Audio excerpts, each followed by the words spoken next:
I watched him fumble on live television. The slide behind him was wrong. The projection was off. And the numbers completely inaccurate. I was standing just off stage, back straight, arms folded, heart oddly still. He didn't know it yet, but every confident word leaving his mouth was digging him deeper. He was presenting my work. Well, what he thought was my work. And I know what you're probably thinking. Why would I do that? Why set someone up to fail? But before you judge me, before you decide whether I'm the villain or the hero in this story, let me take you back to the first time he took something that didn't belong to him. My name is Ava Lynn. I was the lead product strategist at one of the fastest growing tech firms in the country. And for 2 years, I built frameworks, models, and ideas that turned into millions in funding, all while someone else got the spotlight. Someone louder, someone smoother, someone who never missed a chance to smile for the camera while I stayed late fixing his mistakes. But then one day he got promoted, using my work, and the company sent him to speak on behalf of the product I had created from scratch. They told me to stay back, to support from behind the scenes like I always did. That's when I realized I had a choice. I could stay silent, or I could let him fail on the biggest stage of his life. This isn't a story about revenge. It's a story about clarity, about reclaiming your voice in a room that never wanted to hear it. I started at Xylon Tech 3 years ago, back when we were still renting a co-working space and the coffee machine only worked if you hit it twice. I wasn't hired for my charisma or my pitch skills. I was hired because I could see patterns where others saw chaos. While they chased buzzwords, I chased what made a product actually work. My job: build product strategies that could survive reality. Not just investor hype, real market conditions, real people, real problems. I spent nights modeling behavior loops, user churn rates, retention flows, the kind of work no one sees, until something breaks. And I didn't mind staying behind the curtain, at first. Then came Connor Brandt, the golden retriever of our company. Handsome, charming, full of vision, and absolutely fluent in corporate fluff. Connor joined 6 months after me as a senior product evangelist, which basically meant he talked a lot about ideas other people created. In meetings, he'd paraphrase something I'd said 5 minutes earlier, and the room would light up like he'd invented electricity. I'd present data. He'd present my summary of it. I'd write the roadmap. He'd pitch it like it was his gut instinct. And management, they ate it up. I was the girl with the graphs. He was the guy with the charm. You can probably guess who got the praise. The first time it happened, I told myself it was a misunderstanding, that maybe Connor didn't mean to steal the credit. Maybe he'd acknowledge me after the meeting. He didn't. The second time, he winked at me, like we were in on some joke together. By the third time, I stopped being surprised. But what hurt most wasn't that Connor took credit. It was that no one noticed. Or worse, they noticed and still gave him the mic. At first, I tried harder. I started prepping detailed notes, adding my initials to everything, even speaking up more in meetings only to be labeled aggressive. Meanwhile, Connor would toss in a half-baked metaphor about synergy, and suddenly he's a thought leader. I wasn't bitter. I was tired. Tired of shrinking to fit the space I was allowed in. Tired of watching someone rise on a ladder I built while no one was watching. But everything changed the day the CEO announced that Connor would be representing our product on national television. My product, my research, my roadmap. And I was asked to support him from the back end, like I always did. That was the moment I stopped trying to be seen and started planning how to be heard. The boardroom was full that day. Investors, advisors, and of course the CEO, Mark Renner, front and center. It was a milestone moment.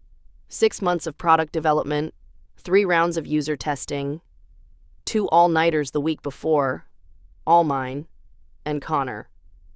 He walked in 5 minutes late with a latte and a smile like he hadn't just asked me to print out his speaking notes an hour ago. I sat in the second row behind a frosted glass pitcher of cucumber water, watching the screen come alive with the strategy I wrote. Slide after slide, feature rollout plan, market penetration forecast, user behavior matrix, all mine. And not once did the word we leave his mouth. It was I designed this. I envisioned that. I knew the market needed it.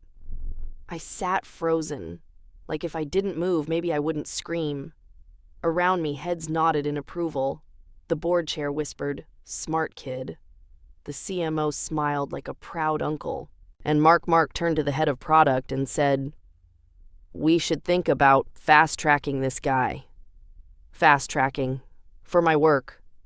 You ever feel like you're watching your own value get reassigned right in front of you, not because you didn't deliver, but because someone louder took the credit and no one questioned it? After the meeting, Connor came up to me like we were buddies. "You killed it with that deck, Ava." Seriously loved the retention funnel stuff. Like he was doing me a favor. I smiled. A tight, polite, corporate smile. The kind I'd practiced in the mirror for moments just like this.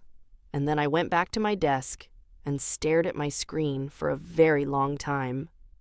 What do you do when you realize you're not just being ignored, you're being erased? I didn't cry. I didn't rant. I didn't go to HR. I did what I always do. I opened a new tab, and I started building a plan. It happened on a Tuesday. Of course it was a Tuesday.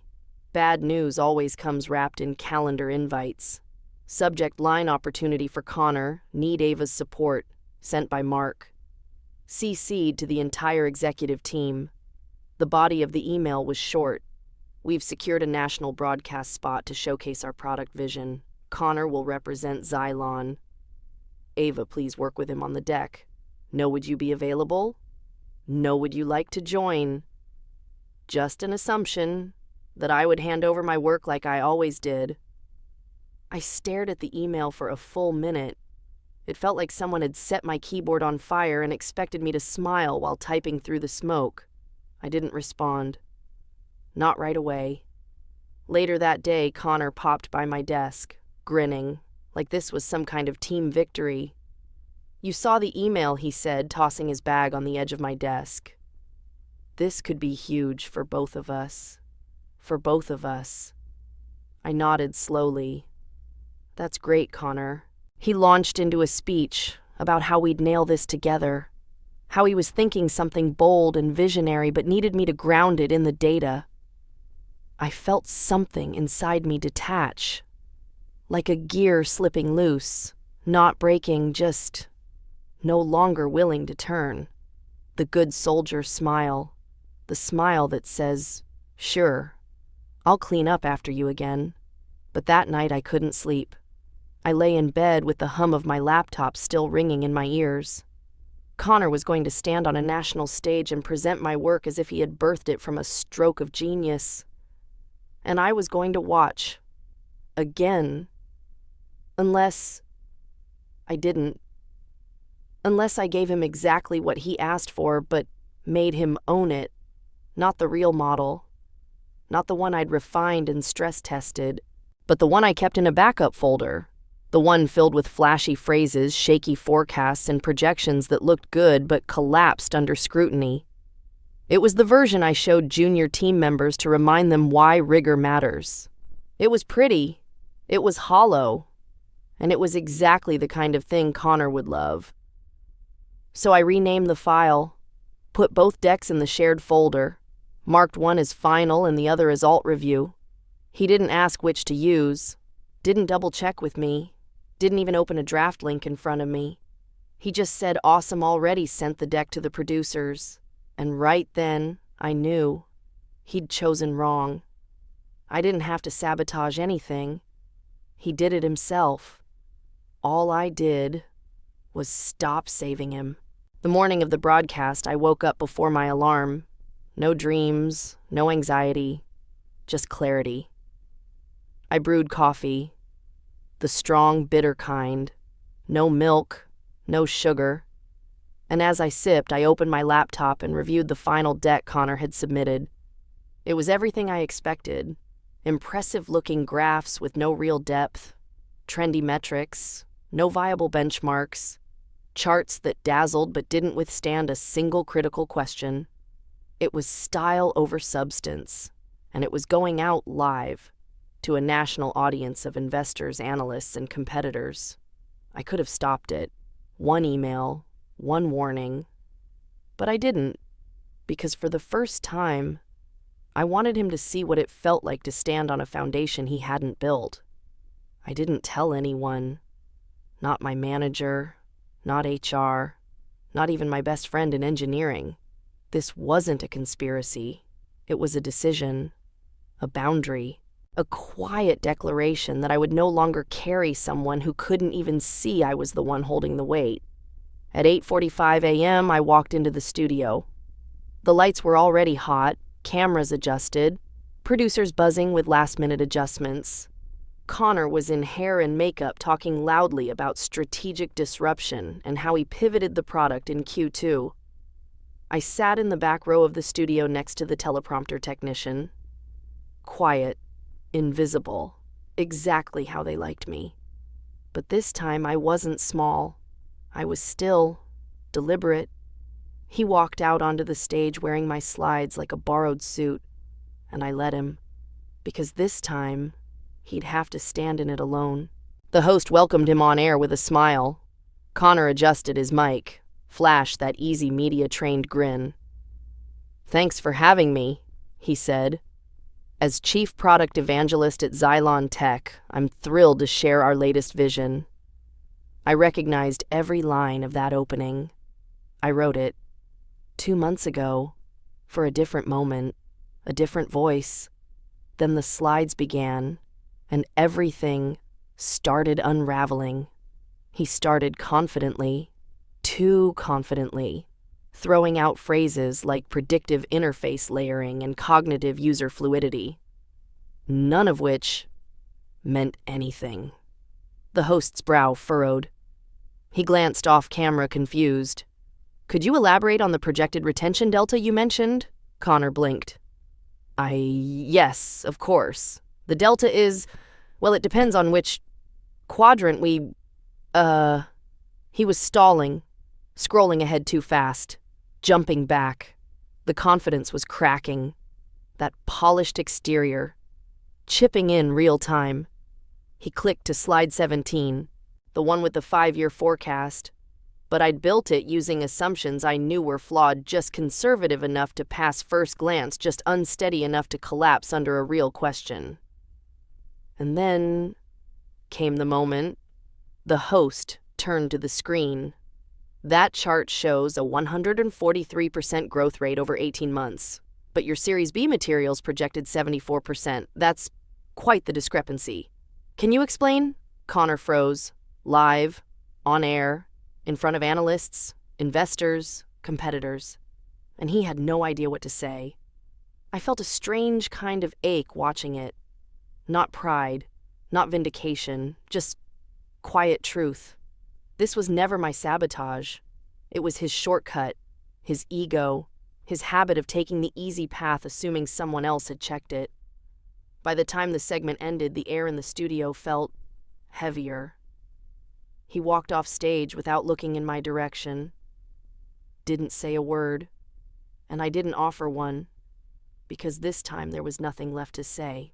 Backstage was silent, except for the frantic tapping of keyboards and the low murmur of producers muttering, "What just happened?" Connor disappeared, literally vanished down a hallway. No eye contact, no excuses. 5 minutes later, I felt a buzz in my pocket. Mark Renner, our CEO, calling me. I stared at the screen. Then, I let it go to voicemail. 2 minutes later, another ping. "Where are you? Come to conference room B. Now." I stood up, smoothed the hem of my blazer, and walked into the fire. They were all there. Mark, the CMO, legal, HR. Mark's face was red, not rage, fear. "We need to talk about what happened out there," he started. I nodded. "Sure." He launched in, said Connor had clearly misrepresented the data, that this could jeopardize our investor relationships, that someone had to be accountable. And then he looked at me. "Why didn't you catch this?" he asked. "You prepared the materials, didn't you?" I took a deep breath, met his eyes. "No," I said. "I created multiple drafts. Connor chose the one he liked. He never asked for review. He never cross-checked the assumptions. He said he had it under control."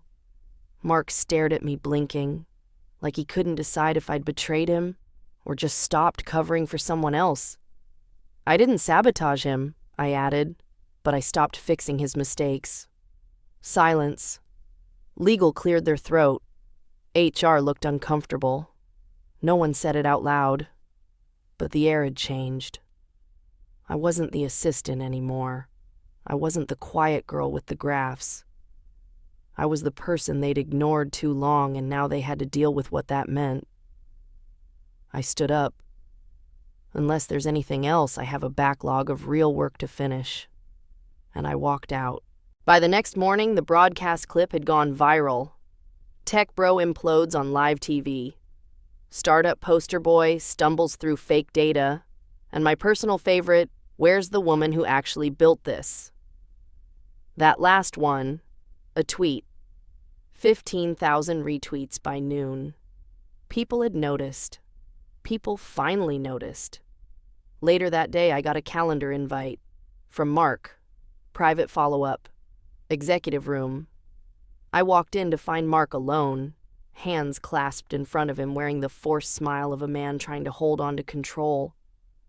He didn't waste time. "Ava, you handled this week with incredible composure. The board's impressed. We'd like to offer you a new title, VP of Product Vision." I blinked. Not because I was surprised, but because for the first time it didn't matter. The recognition was too late, too hollow, too safe. I straightened my shoulders. "I appreciate that," I said, "but I'm not accepting." Mark froze. "I'm sorry I'm leaving the company," I said. "I've already submitted my resignation. You could have heard a pin drop. You're serious. I'm starting something of my own," I continued. "A product consultancy that does things differently. No more smoke and mirrors, no more borrowed voices, just strategy built by the people who actually understand it." He didn't fight me, not really, because deep down he knew what I knew, that everything he almost lost only existed because of me. As I walked out of that office, past the rows of desks, past the whiteboard still filled with my handwriting, past the nameplate I used to glance at like it might magically change overnight, I felt something I hadn't felt in 3 years. Weightless. It's been 6 months. Since the meeting, since the broadcast, since I finally said no and meant it. I didn't take a break, didn't go on a soul-searching trip, didn't retreat to some mountain cabin with herbal tea and a journal. No, I built. Because that's what I've always done. Quietly, methodically, brick by brick. I called it Nova Strategy Group, short for Not One Voice Absent. We're a product consultancy, but really we're a platform for the people who've been doing the heavy lifting behind closed doors. My first hire, Layla, a junior analyst from my old team. She once corrected a flaw in Connor's model and got told to stay in her lane. Now, she leads her own client vertical. My second hire, a deaf UX designer named Eli, who'd been overlooked in every other hiring round. Now he's designing intuitive systems for accessibility-first platforms. My third was me, the version of me I'd buried under compromise. We don't chase the loudest voice in the room. We don't flatter egos. We don't sell vision with no spine.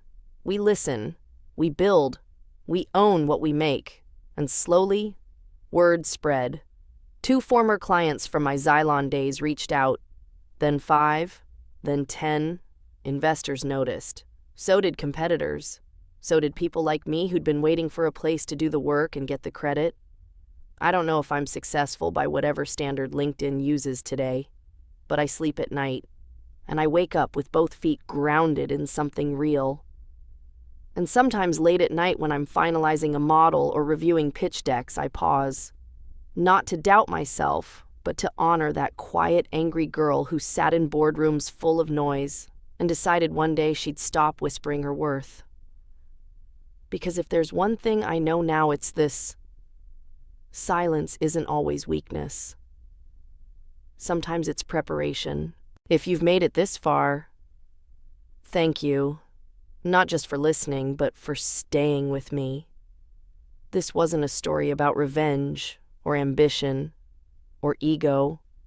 It was about voice and value, and remembering that your silence doesn't mean your work is invisible. You don't have to burn the system down to reclaim yourself.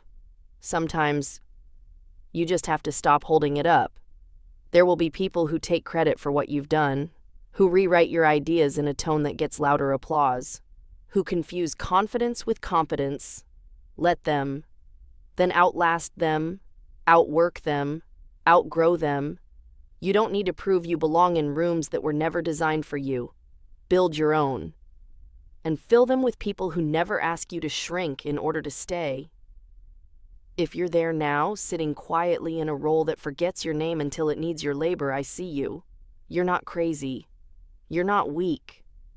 You're not wrong. You're just more valuable than they're willing to admit. Remember this: the next time someone tries to speak over you or build on your back, you can say nothing and still win. You don't owe anyone your silence or your strategy or your survival. You owe yourself a life that reflects your worth. I found mine the day I stopped fixing someone else's mess and started building something of my own. Maybe, just maybe, you will too. Thanks for listening. Maybe hit like or subscribe if this helped you feel seen. And if not, at least remember this: you are not alone, and the quiet ones, we're louder than you think.